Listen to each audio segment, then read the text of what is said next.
Module 4 General Requirements. We'll now look at some of the specific requirements of the standard, commencing with the section entitled General Requirements. The first part of this section deals with impartiality and independence. This requires that the inspection body act in such a way that it does not allow commercial, financial or other pressures to compromise its impartiality. Of course, no organisation can be completely impartial. The standard thus requires that the inspection body identifies risks to impartiality and how these risks are mitigated to ensure they are prevented from occurring altogether or at least minimised. This analysis would normally form the basis to determine whether the organisation is to be classified as Type A, B or C as discussed in Module 2.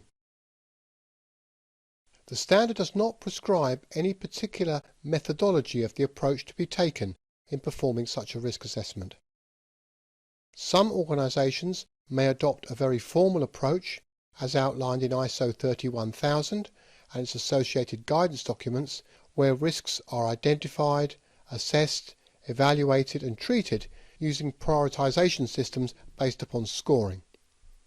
Others may adopt a much more simple approach in identifying potential risks to impartiality, looking at existing and or potential controls that could mitigate the risks, and then implementing an action plan to mitigate any identified risks to impartiality if the existing controls were not sufficient. This could be achieved by a simple spreadsheet, perhaps with a traffic light, red, amber, green, rating system to identify major, minor or insignificant risks. My approach in looking at this, and of course you can have your own, is to first look at the major sources of potential risks. Broadly, in my experience, these boil down to those which are listed in the left-hand column under Subject. Those risks that arise from management and ownership, for example, association with other businesses, sales, design, production, etc. Management pressure to get things done quickly and speed processes up. The setting of inappropriate key performance indicators which might put overriding financial pressures on personnel, and so on. Secondly, pressure from other functions or departments within the organisation, for example sales, design or production pressures to accept work. Possibly customer pressure, i.e. the customer putting pressure on the inspection body to change results or neglect to report some results to provide a more favourable outcome.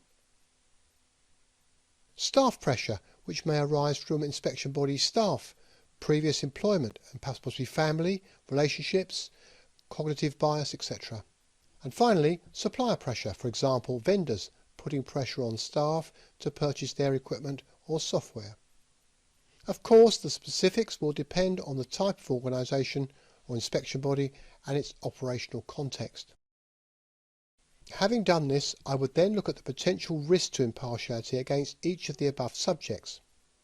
For example, if we took the subject of customer pressure from the above list, such pressures might include, for example, the customer putting pressure on the inspector to reinterpret, omit or possibly even change the results to obtain a favourable result, or the customer placing time constraints on the inspection operation, and so on. This will be the middle column. For each of these, I would then look at the existing controls that we have in place. So, for example, in the first potential risk of pressure to change results, our controls might be as follows. Security of original data, to ensure that results are captured in such a way that they cannot be subject to change through software controls or other systems.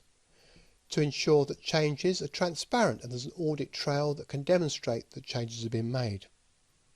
Possibly peer review of results to check changes. Organisational separation, so the inspector is perhaps not aware of which customer samples he or she is working on.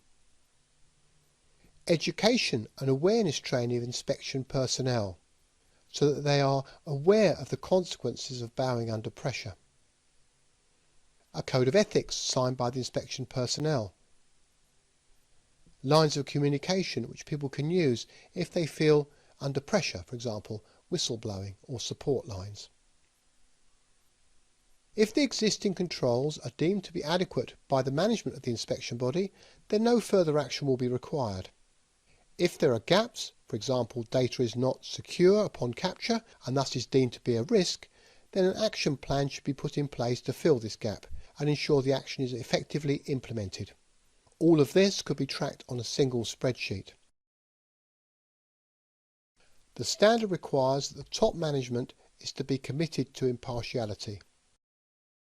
This means that it will be expected that the top management of the inspection body responsible for its operation are actively involved in the above process and for periodically reassessing impartiality risks over time. This will normally be done at the time of the management review, which we mentioned in the overview in Module 3, and we'll be discussing in more detail in Module 8. Of course, if things change in between formal reviews, for example as the result of an organisational restructuring, then the risks and controls will need to be re-evaluated. The inspection body will be expected to keep evidence to demonstrate that this ongoing development and assessment process has been effectively implemented. It would also normally be expected to declare their commitment to impartiality somewhere in the documented management system, and this commitment be affirmed as part of the organisation's quality policy, which we will be discussing in Module 8. Clause 4.2 deals with the subject of confidentiality.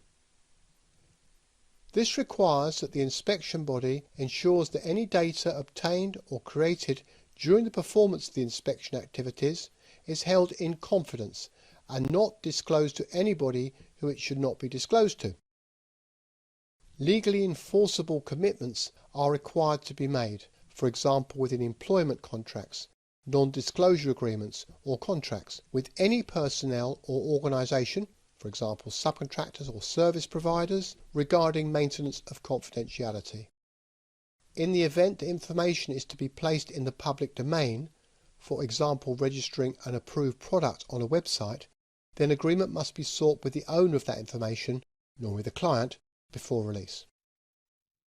Provision is also made in the standard for the situation where the inspection body is required by law or contract to release information in certain circumstances. For example, an inspection body assessing a farm premise may be required by law to disclose directly to a regulatory body the discovery of a notifiable disease and in the confidential treatment of information relating to complaints, appeals or regulators. That concludes this module. Now we have an exercise to practice yourself. Pick some examples of risk to impartiality in your own organisation and identify what controls that you have in place at the moment to manage those risks. If you don't think they're sufficient, identify what mitigations or controls that you could put in place to deal with them.